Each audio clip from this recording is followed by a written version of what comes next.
Hey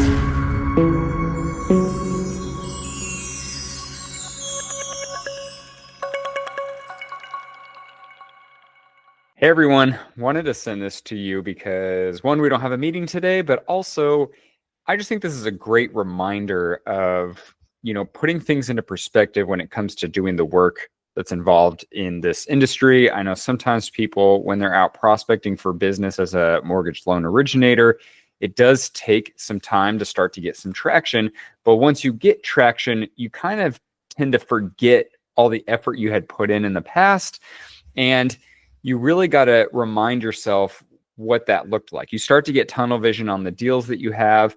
But what you really want to focus on right now is paying attention to how much income could I make once I lock in these relationships that I'm working to lock in. So personally, I think it's best to work with people who are going to refer you business, because that is someone who's out there getting face to face with consumers and selling you to someone versus you having to sell yourself, not face to face, virtually, hence leads. So there's a story I have from yesterday that I will help solidify, what I'm saying. But whether that is real estate agents, who are probably going to be the majority of the people most of you work with, or it's going to be CPAs, accountants, trust attorneys, divorce attorneys is actually a really good one. Whatever it might be, you need to think about, okay, I need to build relationships with these people. Now, if I'm expecting them to send me business, what is it that they have to go through in order to get that business? Because that's what I personally am not going to have to go through. So when I think about real estate agents, okay, Tom Ferry coaching program, I believe last time I looked, maybe it was just my own package, but it was like $1,000 up front and then $500 a month or $800 a month. And I got an accountability partner, essentially. They call it something else. But all they did is they were going to make a huge list of tons of things you can do that were focused around what you're either already doing or what you're willing to do. But it's just a lot of different things. And then you're going to perfect a handful of those things and then evaluate with your coach what's not working and what is working. It's not like they have a perfect pill in the coaching program that's going to help you grow your business. It's that they know if you personally work and do a bunch of different things and work to perfect them, some things are going to fall off because they're not going to work and other things will work. But these are things like door knocking, like sitting around at an open house. But you don't just sit at an open house. You spend the first 2 hours before the open house passing off flyers and door knocking to invite people to the open house, while at the same time spending about $100 to $200 in Facebook and Instagram ads promoting the open house. And then you're also going to do this, and you're going to go and you're going to do a Facebook Live. Anyone who comes through, you have to have your dialogue on point to get them to sign up for that sign-in sheet. Guess what you're doing after the open house? Immediately after, you're standing in front of the open house and you're making a custom video for each person. Actually, I don't know if they teach this. I've just heard this from so many other people. Hey, Sarah and John, it was great meeting you at the open house today. I'd love to help you and blah, blah, blah, blah, blah. So you go over your spiel. Okay, this is what these people are doing in order to generate business. I've got agents in my own brokerage who are actively involved in tons of different communities. I've got a guy I want to say he's forced, but he pretty much has brought up, I don't know how many times, to one of our past clients doing a housewarming party. And he's spending, I think it's like $700-800 for a, Mexican food truck to come and all this other stuff in order to really promote, his housewarming party. And I'm like, okay, but you got to hope that he invites a lot of people that he works with to this housewarming party and a lot of neighbors. So maybe make an invite for him. Maybe just dramatically encourage him to invite people to his own house. Because otherwise you're spending a lot of money on this. I think you should spend less, just do pizza. But this is what people will do in order to generate business. So either you could be out in the community doing this, or you can build the relationships with people. So if I look and I'm going to someone who I know is going to bring me business on a regular basis, what am I going to be able to offer them? Am I just asking them for business? I mean, they're out there doing all of this work. are they really going to send me all of their clients just because they like me and just because I called them and offered them that I can do all these other loans, all these unique loans? No, I need to be more creative with what I'm going to do. How can I help them lock in more of these clients? Hey, Mr. Agent, I see that you're putting a lot of work and effort into getting these clients. How often do clients close, right? This is when you have to start getting into asking the questions. Hey, how often do you get someone who expresses interest in buying or selling actually pull the trigger? Like, what's your ratio with what you're doing? Do you know? Do you not know? Do you need help tracking? Okay, you do know. Okay, let me figure out a way where I can help convert more people. When a lender tells you no, or the person says no, they're not interested, why? Is it the monthly payment? Do they find out that they don't have enough saved? As in, like, a lot of your clients need down payment assistance programs? Do they need more help with credit repair? Because we have better ways than these credit repair people out there, and so on and so forth. So you got to figure out what is the pain that you're going to be able to help with their business. Otherwise, you got to go do what they've been doing. So the best story I can give is a story I had yesterday. I get a text message from some guy says, I found you on the UWM directory. I got my UWM swag apparently today.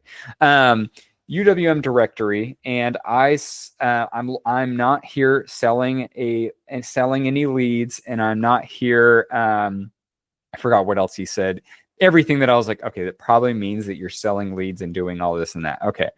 He's like, I'll send you a link for a Zoom, and I'd love to talk to you about an opportunity. I swear it's RESPA compliant. Right then, I'm like, okay, it's probably you're selling me something. Otherwise, it's going to be RESPA compliant.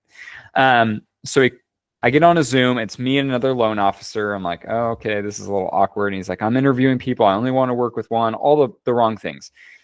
He goes and has this big-winded speech about how he's been doing business for so long, and he is being coached by people who sold Intero real estate, which I disagree because I know who sold it, for $100 million and all this stuff. And he's got to do things the old school way, a relationship way, and then proceeded to tell us how he calls on expired and canceled listings, and actually that he doesn't call on expired and canceled listings.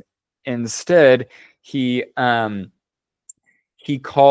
a call center that calls on expired and canceled listings in order to get listings that he then refers to agents for 40 to 50%.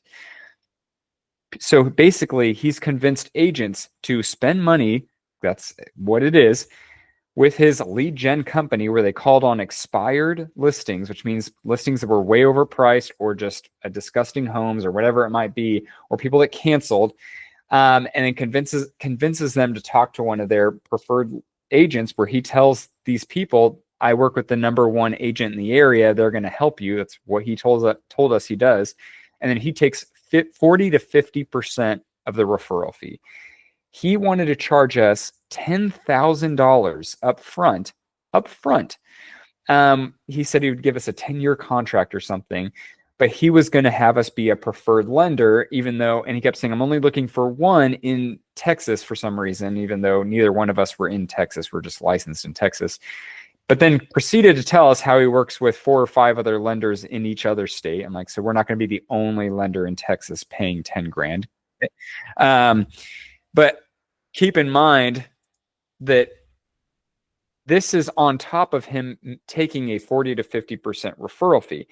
I looked at the loan officer that was on the call, looked her up, messaged her on social media. I'm like, so that was a total waste of time. And she's like, what do you mean? I just signed the contract.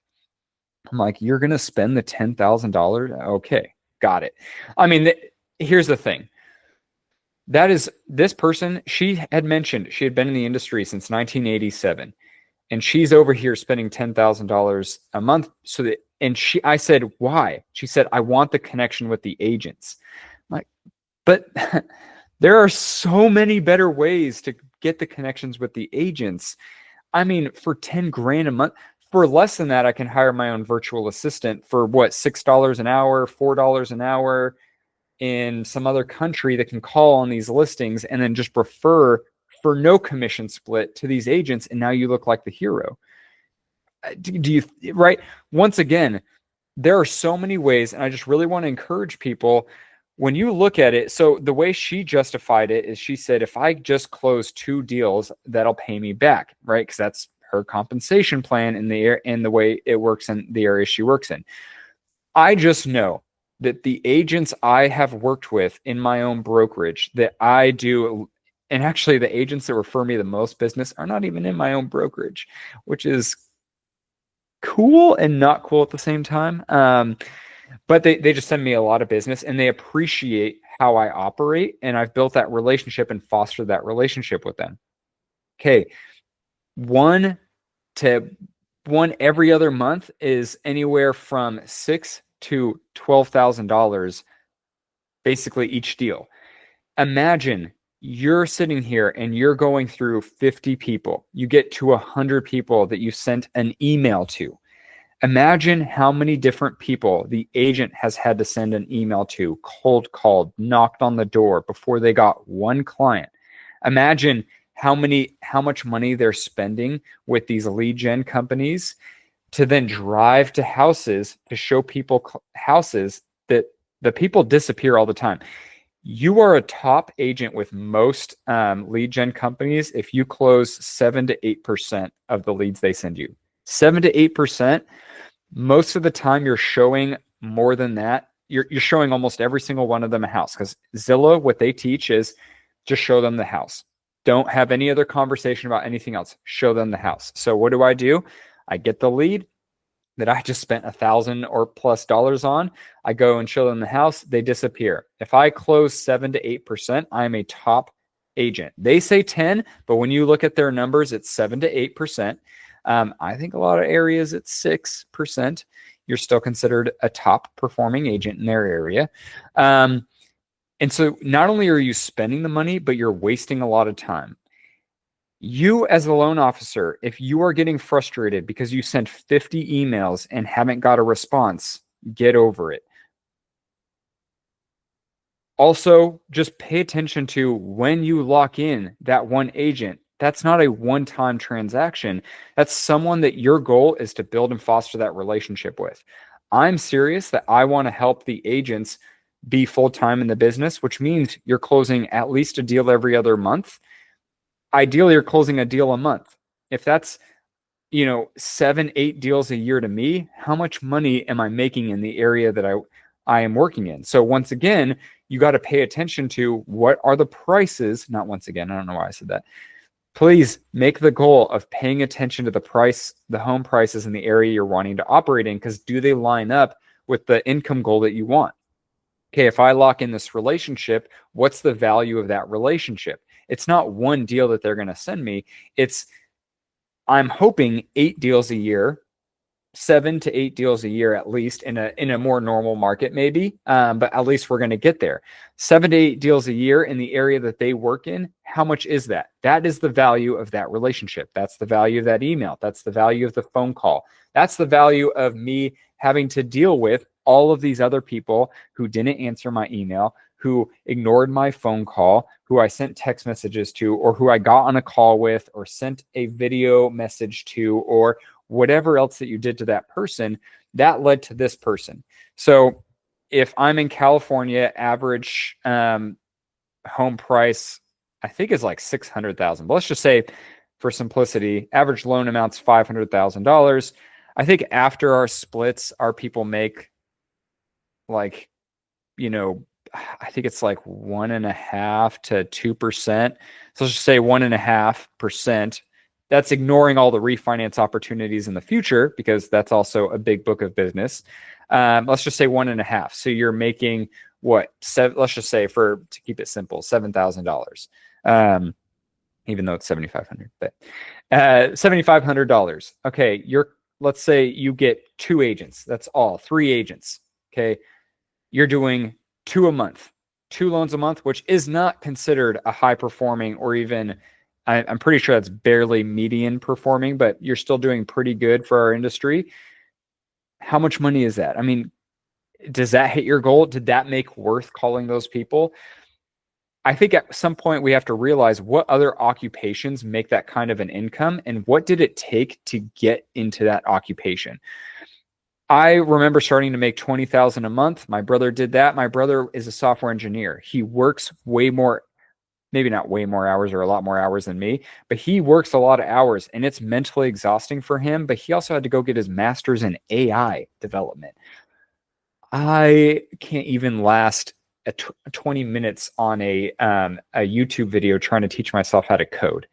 Seriously, I'm like, oh my gosh, I'm dying here. I'm dying.